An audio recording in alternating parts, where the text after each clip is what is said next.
This is Euronews Tonight. Here are your top stories.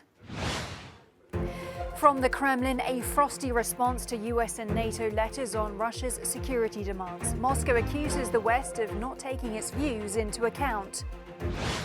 The West doubles down on its commitment to sanctions against Russia. Germany and the US warn that the Nord Stream 2 gas pipeline could be axed if Russia invades Ukraine. Pfizer's COVID pill gets the green light from the EU's drug watchdog, becoming the first oral antiviral treatment authorised in Europe. And at the Australian Open, Ash Barty becomes the first home player to reach the final in 42 years. I'm Helena Humphrey. Welcome to the programme. Well, US Secretary of State Antony Blinken says that they've offered Russia a diplomatic solution to avoiding conflict between Moscow and Kiev. That's after a frosty response to those written responses from both the US and NATO to Moscow's security demands. But he said that he gave no guarantee that Ukraine will be barred from joining NATO, a contentious issue for the Kremlin. Russia's Foreign Minister Sergei Lavrov said the response from the West could lead to serious discussions, but only on secondary affairs. As for the content of the document, there is a reaction that allows us to consider the beginning of a serious conversation, but only on secondary issues. But there is no positive reaction on the main issue. We consider the NATO and US letter as a whole, given that it's the reaction on draft agreements that we distributed in December. After interministerial coordination, we will report to President Vladimir Putin. The President will take the decision on our next steps. Germany says it will consider the Nord Stream 2 gas pipeline as part of its sanctions on Russia in the event it invades Ukraine. The pipeline, which is yet to open, would provide Berlin with low-cost gas from Russia. Germany's been accused of not doing enough to support Ukraine because of its energy dealings with Moscow. But Foreign Minister Annalena Baerbock says that while Germany has refused to supply weapons to Ukraine, it will continue to provide economic support to Kiev. Meanwhile, Denmark has pledged to provide Ukraine with 73 million euros in support. Danish Foreign Minister Jeppe Kofod met with his Ukrainian counterpart Dmytro Kuleba in Copenhagen today. Kofod said that his country is giving Kiev the support in order to promote democracy and human rights. Kuleba says that the international community must focus on hard power to deter Moscow's military aggression. We reached the point when we really have to focus more on hard power rather than on soft power. I'm not underestimating the importance of soft power, but this crisis is always a moment of truth. And this is why we speak about weapons, this is why we speak about economic sanctions, this is why we speak about the consolidated position of all of us, so that President Putin sees that there are no weak links. While I'm a big fan of soft power, I'm afraid that this is really the time for hard power to be used. Well, in Kiev for us tonight is our international correspondent Annalise Borges. She sat down with the former Prime Minister Arseniy Yatsenyuk, and she started by speaking to him about hard diplomacy and what that could mean for Kiev's response. Take a listen to what he told her. I still believe that the Western world can deter Putin. Otherwise, if Putin goes with the full-fledged invasion and conquers Ukraine, this would be a disaster for the European Union and for NATO. This would be a disaster for the entire free world, and this would be a success for autocratic regimes like Putin's regime and his allies. Now, she also spoke to him about the response from the West, from Biden and from NATO, and whether that was a united response, but raised the issue of Germany and whether it was stepping up and giving the help that Ukraine needed. Take a listen. It's in the national interest of Germany not to have the conflict in Europe. Otherwise, what is to happen to German people? They will pay more for gasoline, for electricity. Their financial system will be in a disarray. They will need to pay more as a military expenditures to increase their military budget. They will face another wave of refugees. So If I say, please, our German friends, be more committed, show your guts, you have these guts, help Ukraine, and helping Ukraine, you're helping yourself. This is my message to our German friends. So the 5,000 helmets simply don't cut it? Do your best not to allow Russian bullets to shoot into the Ukrainian soldiers, because these helmets won't help this. Well, you saw our international correspondent there, Annalise Borges, in that interview. We can cross over to Kiev now, where she is standing by for us tonight. Good to see you, Annalise. We saw you there earlier, sitting down with Arseniy Yatsenyuk. Tell me more about what he told you in that interview. Oh, he spoke about this fragile position of Ukraine and about the pressure Russia has been placing on this country for years now. He said that he absolutely does not trust Russia when Russia says it's not planning to invade Ukraine. He says Russia has done that before in 2014 and may well do it again. He trusts rather the intelligence and the evidence the Americans and other Western allies have been providing, saying that Vladimir Putin is ready to attack this country. Of course, on the one hand, there is this discourse and this idea that the Western countries need to be doing much more to help.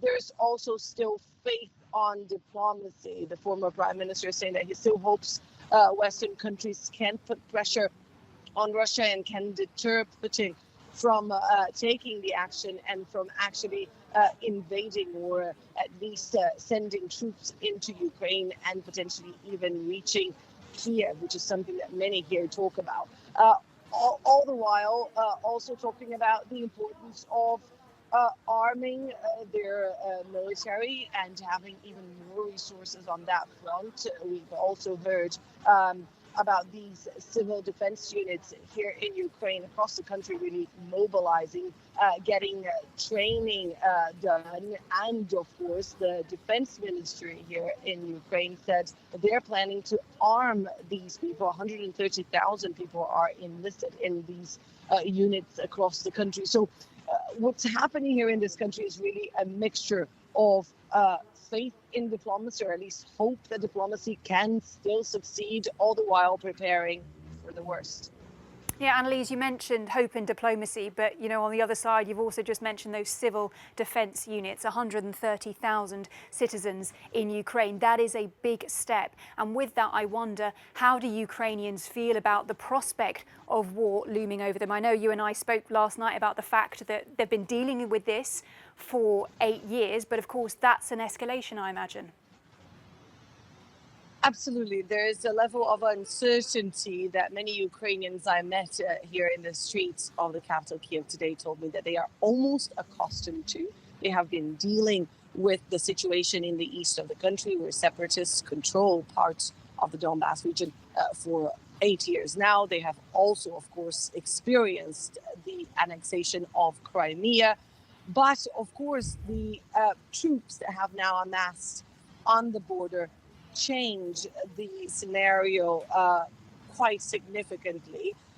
Many here told me, well, these troops have been amassing since May last year, so this is also not new.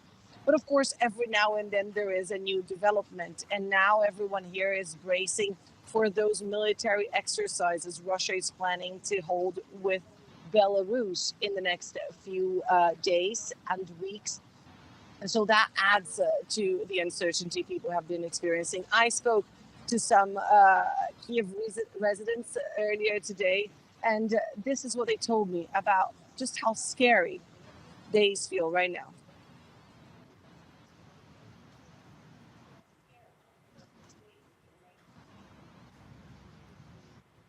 Oh, sorry. I understand that we're not going to hear from those residents right now. But basically, they told me that they are scared, that the situation is quite tense right now, that they hope for the best. But one young resident here told me that if it comes to that, she and her friends were planning to travel to Europe and wait there for a while. Of course, with the threat of war comes a whole lot of other elements, including a spike in prices, inflation, has risen. So even their daily lives have become significantly more complicated in the last few weeks. Helena? Absolutely. As you say, Annalise, the knock-on effects, the ramifications here are potentially huge. Thank you so much, Annalise, for your reporting. Good to speak to you from Kiev. Well, we can cross over now to Vadim Pristaiko, who is the Ukrainian ambassador to the United Kingdom. He's also the former Ukrainian foreign minister. Welcome to the programme, Ambassador. It is really great to have you with us. To start with, Russia said today that the prospect of war with Ukraine was, quote, unacceptable. What do you make of statements like that? Thank you for having me here, and I actually appreciate what your correspondent is doing in Ukraine, and just wanted a short commentary that there are people who are scared, and there are people who are preparing to hide, and there are also people preparing to fight. We hope that all the diplomatic efforts we were trying now to achieve will bring us results, but at the same time we just have to prepare for war, prepare for the worst. And after 7 years of war and centuries of living next to Russia and going through all the wars, we just can't have their words and trust in what they say. I mean, you mentioned that path of diplomacy and believing that it is still open. But on the other side, we also know that the British, for example, have given anti-tank missiles to Ukraine. So I have to ask you, how close do you actually think an incursion could be? It can start at any day, but hopefully it won't start again. These rockets will actually raise the price for any invasion, and Russians also understand it. They are not endangering anybody on Russian territory. There is no chance that Ukrainians will use these rockets and go and invade anything. This is a purely defensive weapons, but Ukraine needs much more than that. We still have our air and we have the gaps in our maritime defense. These things we are trying to work with our partners, how we can cover, and with the other hand, trying to resolve the tensions, trying to understand what can be done, what compromise we can actually offer. But whilst all of that goes on, I do have to bring up a worst case scenario and ask you, what would happen if an incursion did take place into Ukraine? And also, you did mention about people hiding. And I know you've also mentioned about the prospect of fleeing to Britain. I mean, just sketch out that scenario for me. Not actually, it was not me. It was your presenter who was talking from the Kiev streets. And now I'm in very peaceful London. I will be in Kiev in a couple of days, visiting Kiev with this company Minister of Foreign Affairs of the UK to Ukraine. She wants to come and understand what is actually happening and how UK can help Ukraine even more. What I'm saying here that we want our people to stay safe. First, what we're doing, first agenda is to avoid any sort of war. Second, if we have to, we will fight at the same time protecting our infrastructure, protecting our civilians. All right, Vadim Pristaiko, Ukrainian ambassador to the United Kingdom. Thanks so much for being with us here on Euronews tonight. And I'll have more coming up after the break here on Euronews Tonight. Stay with us if you can.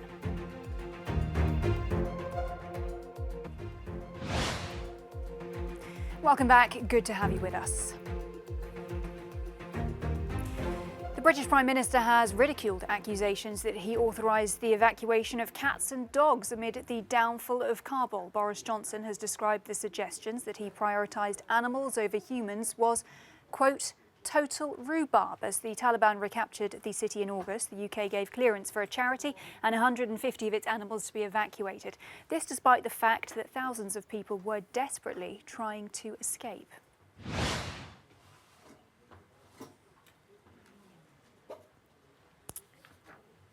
Well, Pfizer's anti-COVID pill has received the green light for use within the EU. It's called Paxlovid, and the European Medicines Agency approved it, but only for adults who do not need to be on oxygen and are not at risk of severe disease. The antiviral drug works by reducing the ability of the virus to replicate itself, thereby curbing an infection. 6 Japanese people are suing the Tokyo Electric Power Company, the operator of Japan's Fukushima nuclear plant. They claim that they developed thyroid cancer due to exposure to radiation after the facility's meltdown in 2011.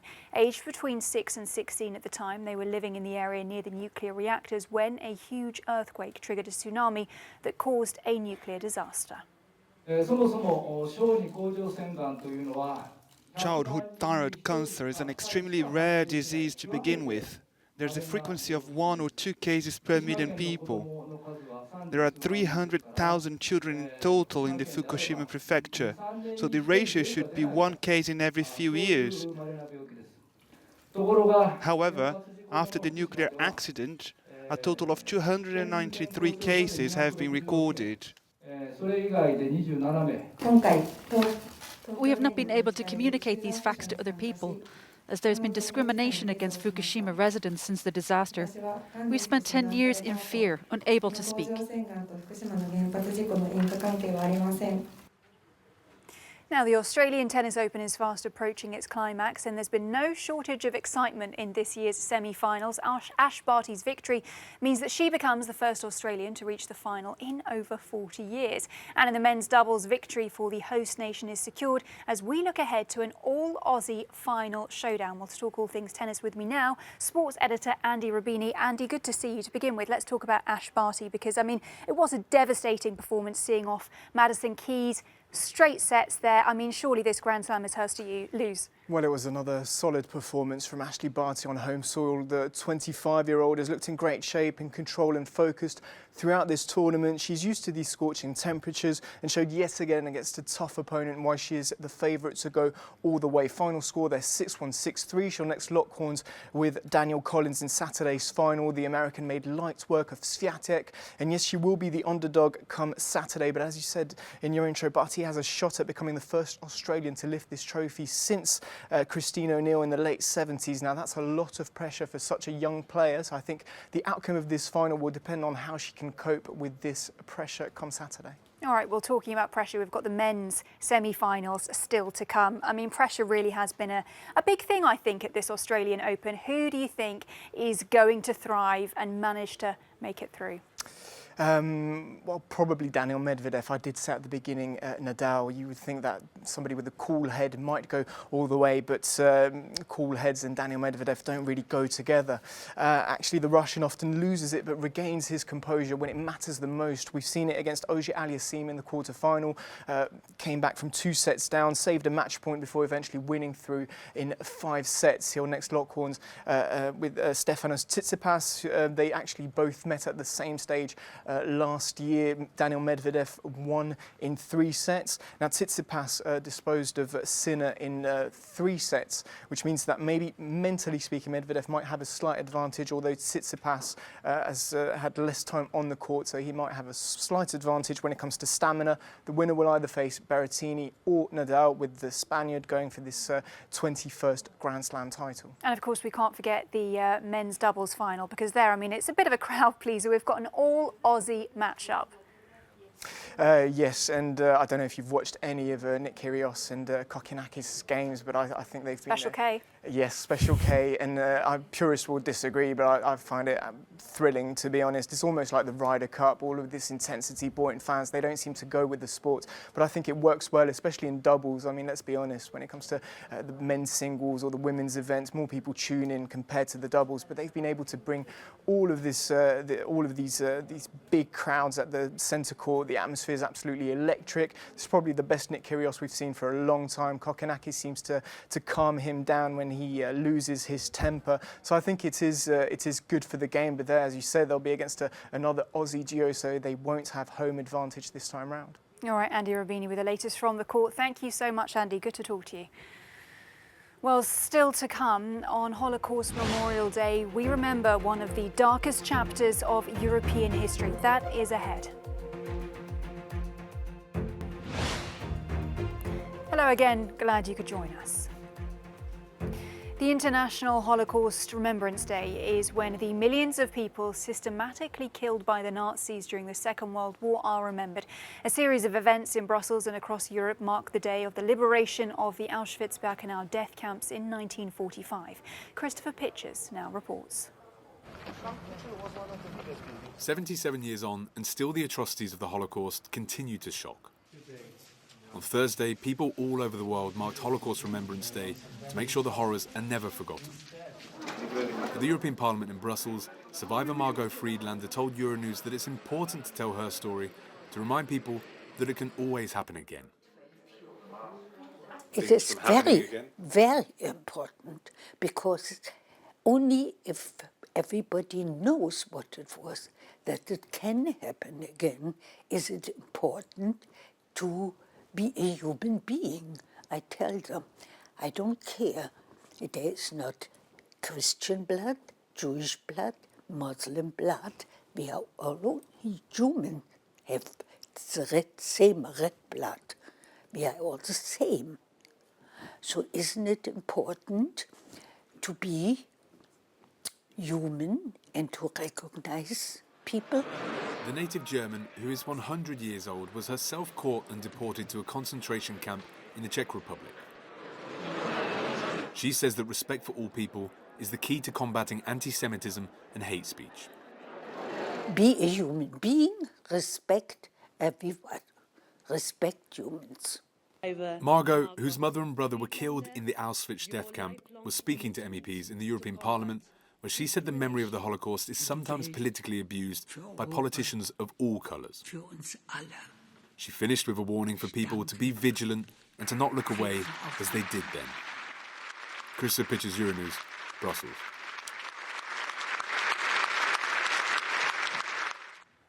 An incredible woman on an important day. Well, we leave you with a no comment where governments throughout Europe are paying their respects to commemorate Holocaust Remembrance Day. Thanks for watching Euronews Tonight.